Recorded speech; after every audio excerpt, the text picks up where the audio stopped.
What is up, YouTube? Yuli E30 here, or Leo, back with another video. Today I have some help. Mr. Charlie is going to help me today with this project. Help. I've been talking about it for months. I've been putting it off, but my suspension has started binding under heavy cornering and turning. I can physically hear my ball joints chirping and crying. So we're gonna do that today. We're gonna do upper ball joints, lower ball joints, sway links, tie rods, and I also have a front end leveling kit to raise the front end 2 inches. So yeah, we're gonna lift this bitch. I figured just because I'm severely OCD, I might as well just go over tools required. So I have, like, most important, we have different sockets. We have a 24 deep, a 24 short, a 19 shallow, a 21 shallow, and a 19 deep of varying sizes. I got a pickle fork, a sledge, my 3/8 flex head ratchet. We got a pry bar, my a half inch breaker, or 19 mil wrench. I grabbed it just because. I have my ball joint press tool. I had to go buy a new tie rod tool because I lost mine. Pair of snap ring pliers, gloves. I'm getting over messing up my hands. Fingers still messed up, so if I can keep them nice and not cut up, that'd be awesome. Blowtorch, penetrating fluid, torque wrench, and a ball joint press I rented from O'Reilly's. Hello, Charlie. All right. As for parts and stuff, beverages. So we got Nylite leveling kit. Nylite makes light bars. I'm poor, so I went with the cheapest option with decent reviews. I mean, it's kind of hard to mess up a leveling kit because it's just a metal spacer. So we will be doing a review on this on top of everything else. We got new sway links. All parts are from TRQ. I tried looking online, and for these 4Runners, finding ball joints for some reason is near impossible. Good quality ball joints. You can get Moog, you can get Mevitech, but they've all gone downhill since COVID. TRQ seems to be the one that everyone agrees is still decent. So we have sway links, upper and lower ball joints, and then inner and outer tie rods. These bitches look beefy as hell. So yeah, let's get started. We got construction going out on the street. They're ripping up town center to do gas lines, probably 20 years too late. So if you hear him go crazy or big semis go past, that's why.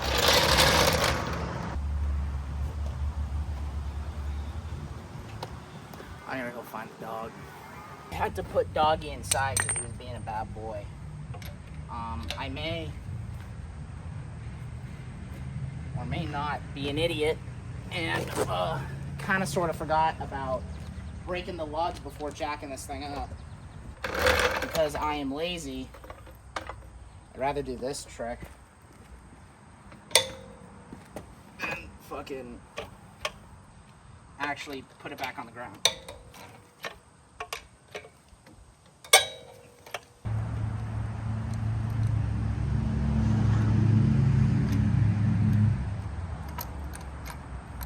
First gen Duramax. Nice.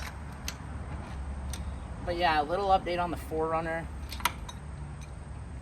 Ever since adding that backup camera, I haven't had many issues with this thing. I just did an oil change probably about, I don't know, 500 miles ago, 600 miles ago, about 2 weeks ago.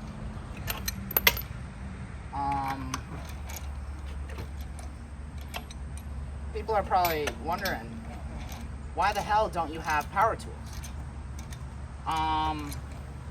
Because I'm poor. So here I am taking lug nuts out with a breaker bar. The creaking and the moaning, it's been bad. It's just been getting progressively worse. To the point where now I'm kind of worried about shit. The only other major problem I have had is my rotors are warped. And me and Max have to investigate a little bit further, but from what I can tell, it looks like the rears are the ones that are warped, which sucks because those were replaced right before I bought the truck. My hypothesis is I'm an idiot and towing Yulee was too much for this thing, and I fully overestimated how much damage hot brakes can actually do. I mean, I've had brake fade before, and I've had my brakes fail before. Not once have I warped a rotor, surprisingly. I don't know how, but yeah, I think towing Yulee with this thing just kind of signed the deal away. So I do have an idea of how to fix that problem, but not yet. I gotta make some more progress on Yulee before I can spend some more money on other things.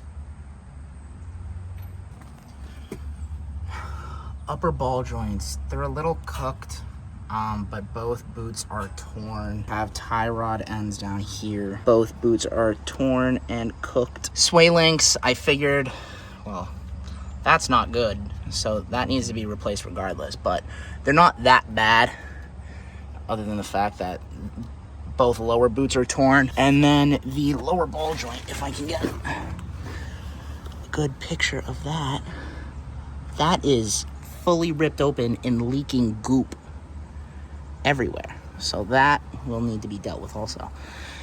The only good thing about doing this job is I got a 2-wheel drive instead of a 4-wheel. So it should be fairly straightforward because I don't have to worry about the axle. While I'm in here, I will also be looking at my headers. Any excuse I can get a set of DTs on this thing, I will take it. But so far, I haven't had any issues quite yet. First thing is to get these sway links off. So I will deal with getting the lower half of the link off later, just because I figured that the stud would spin.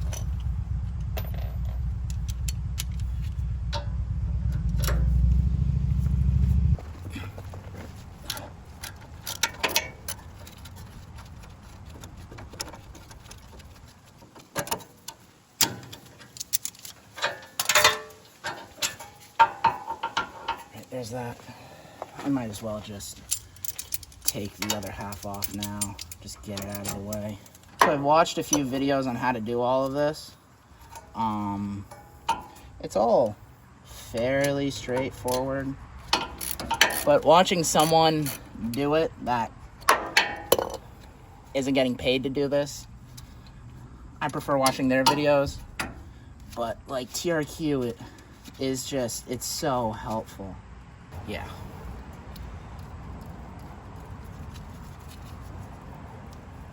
That's cooked. All right, now that I got that off, I got to do the castle nut. So there's a cotter pin.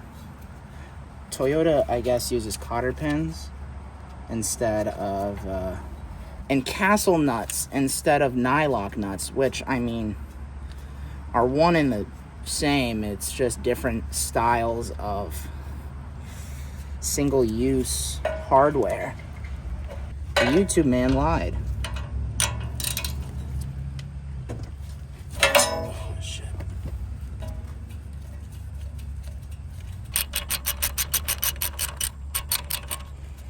So typically you would want to put the castle nut back on so that you don't damage the tip.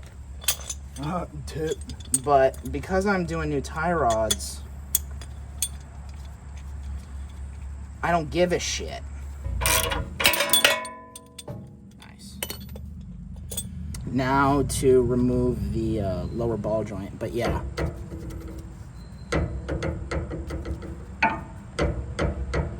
That's cooked. So there's two bolts right here and then this nut.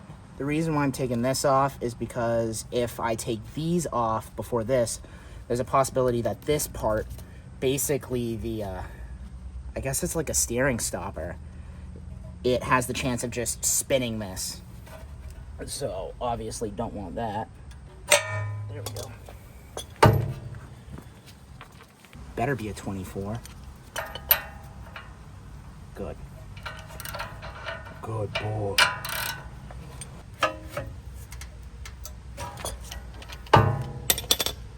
So now that that's out, I believe we take this off because this just sits underneath between the ball joint and the actual knuckle.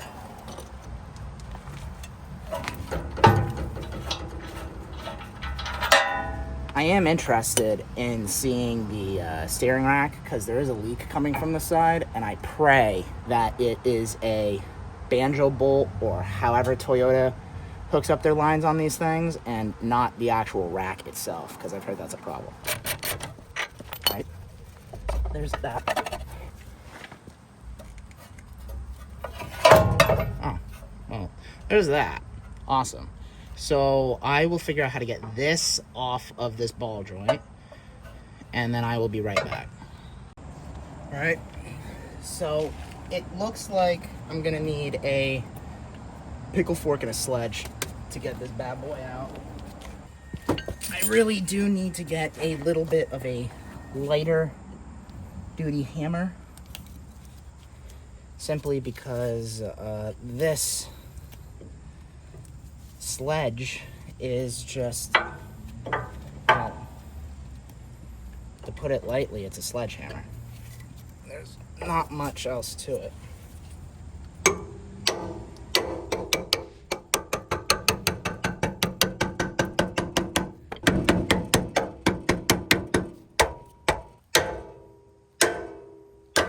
Oh shit! Fuck!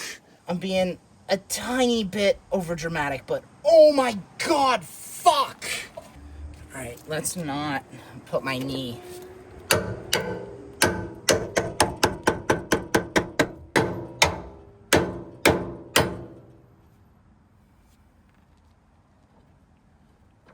Awesome.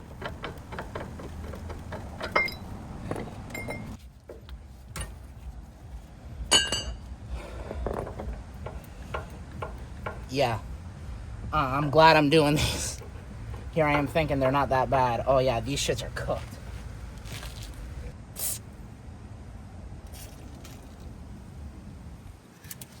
I have to, there's a snap ring here. And this pry bar is a little overkill, so I'll be right back. I found a smaller sledge. This is probably a 6. This is a 4 pound. This is a 3 pound. So not much smaller, but good enough.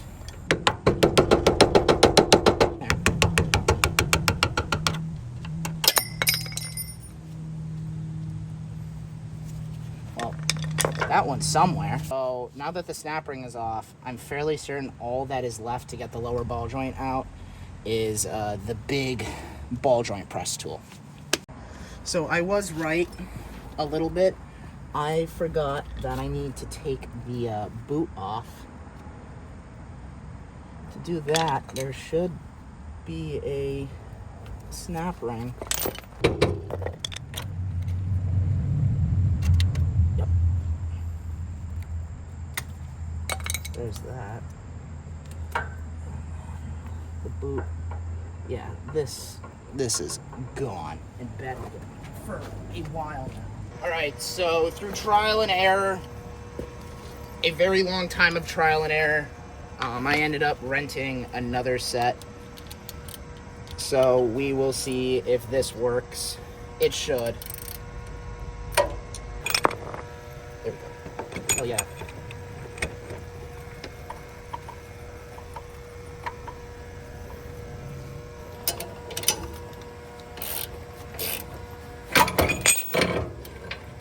Hell yeah. All right, but yeah, that is beyond cooked. This is how it's, I can't move this, so I'll clean this out, get it all prepped, and I will cut back once I'm pressing it in.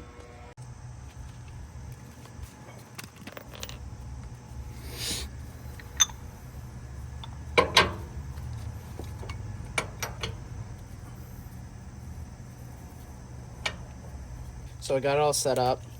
I have a receiving cup on the bottom with the ball joint, and then a receiving cup on top just to try and get it straight in there and guide it in. This setup probably won't work, judging by how it's already slipping, but we're gonna try. Now that I got this stuff all situated. So snapper, my favorite part about doing projects is testing out new tools that I've been avoiding buying because I know I don't need them yet. This is the exception. I've needed snap ring pliers so many times, and I've just been cheap and never bought the right kind or bought shitty Amazon ones. I finally bought a decent pair. Like, there's no reason, at least for me, to have 8 different snap ring pliers when I could just have one. Fug. Kind of just coax it on. There we go. Perfect. All right. So, got to place the boot back in place. I'm just going to hammer it in.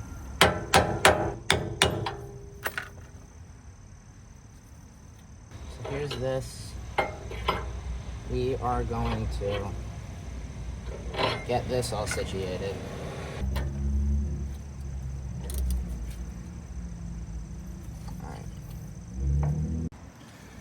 So yeah, I mean, at this point, it's mostly just reassembly on this end, so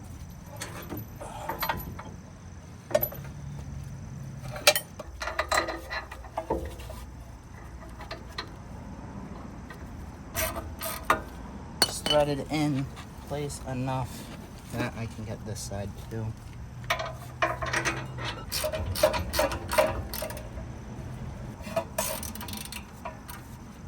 So now that that is all on, all I have to do for the rest of this is put the cotter pin in the castle nut. But before I do any of that, I'm just gonna check and see if there are torque specs for these 2 bolts in this castle nut. So I'm gonna try and find those. If I can't, I'll just torque it down to like whatever feels good. But yeah. So the castle nut is 108, and then the outsides I think are 113. Or it's vice versa, but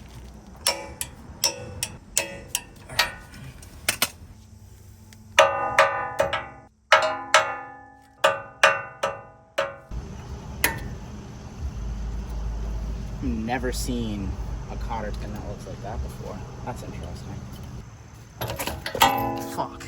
So I got the castle nut loose once again. Fuck's sakes, dude.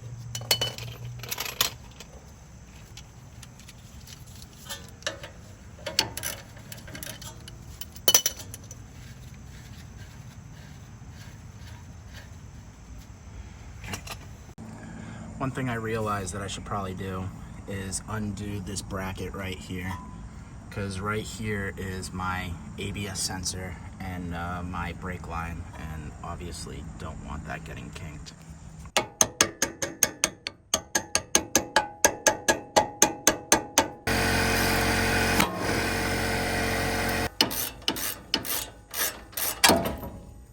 This is too long and it has to get pressed out through the top. So I'm just gonna cut this down.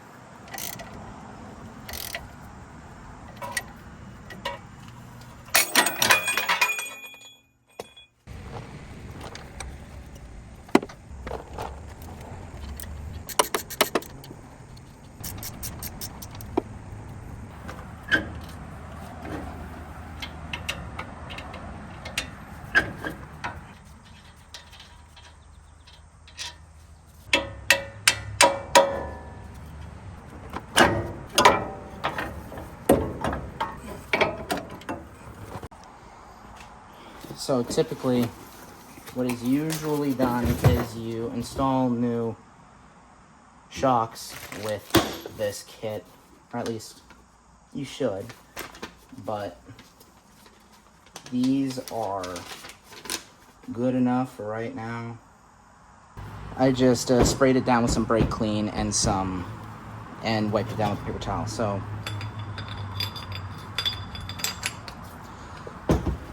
it's just as simple as that. So install the factory nuts here.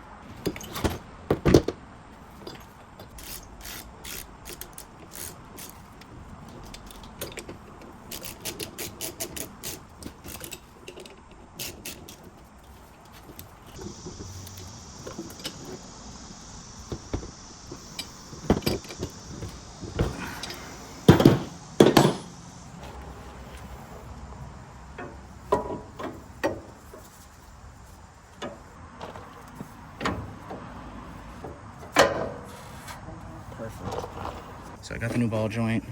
I'm going to take the boot off so that I can put a little bit more grease in here, but also so that I don't damage it during installation.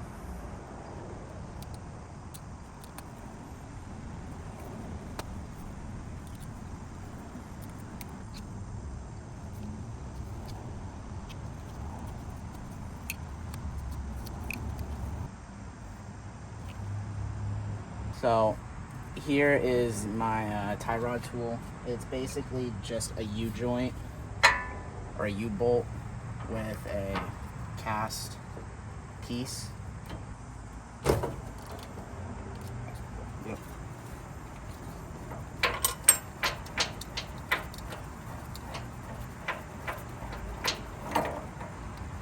Perfect. I will now teach you how to do a eyeball alignment. I learned this from, I forget who I learned this from, but so basically what you're going to do is, instead of taking it all apart, you risk fucking up your alignment like I did with the E30 and make your tires go bald. So instead, notice how I took the nut off and put the boot on? That's just so that I can make this easier for myself. We got 1, 2, 3, 4, 5, 6, 7, 8, 9 threads, give or take. 1, 2, 3, 4, 5, 6, 7, 8, 9.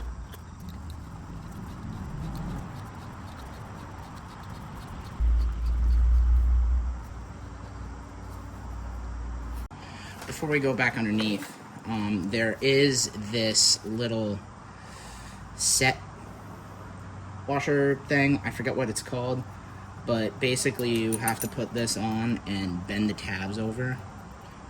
I'll see if I can get it. I don't know if I'll be able to. Yep.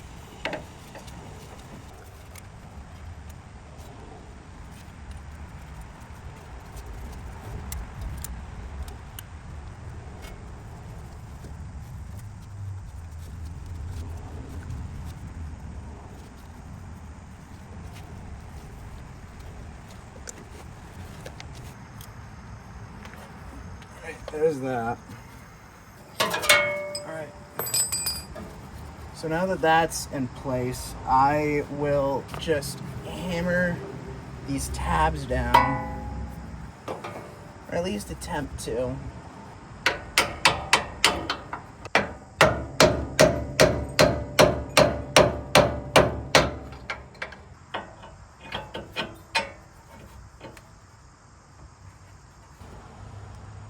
bud. Don't come under here. Walk around. Go around. Can you do that? Can you go around? No, not underneath. No. Come here.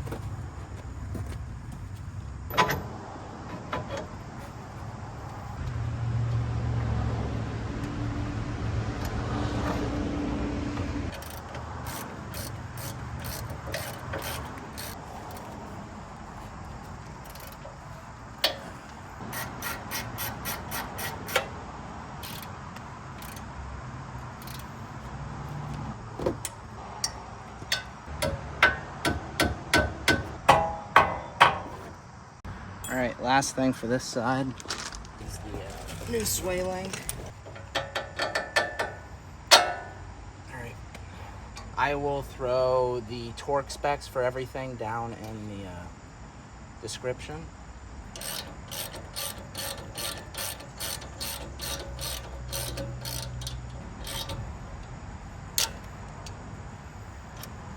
Well, here is the driver's side done. New tie rod, new sway link, new upper ball joint, leveling kit, and new lower ball joint. So I will do the passenger side and then cut back to when I'm putting the wheels on and dropping this thing. All right, so it's like 9 o'clock out.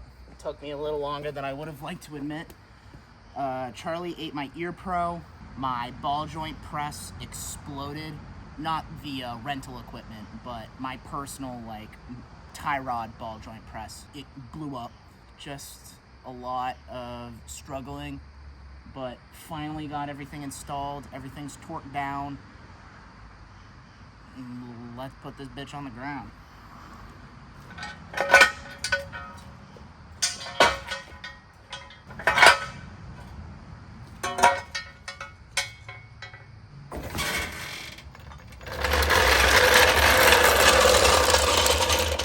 God, it's so fucking tall. Oh yeah, that fucks. Here. That's a little towed in. That's a little towed in also. I mean, I'm getting an alignment tomorrow, so you can kind of see the difference already. I will get some more footage in the morning once everything settles, but yeah, this is dope.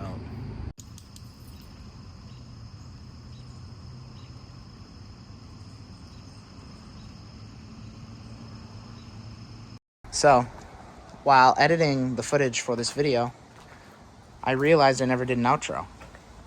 It's been a little over a month since I've done the front end and the level, and I'd say it's held up pretty darn well. I mean, it's a lot more comfortable driving around Troy. It handles potholes and bumps in the road. Yeah, not much more I could ask for. So yeah, that's it for this vid. If you are interested in more 4Runner content or more work done on the E30, leave a like, comment, subscribe, and I will catch you in the next video. Peace.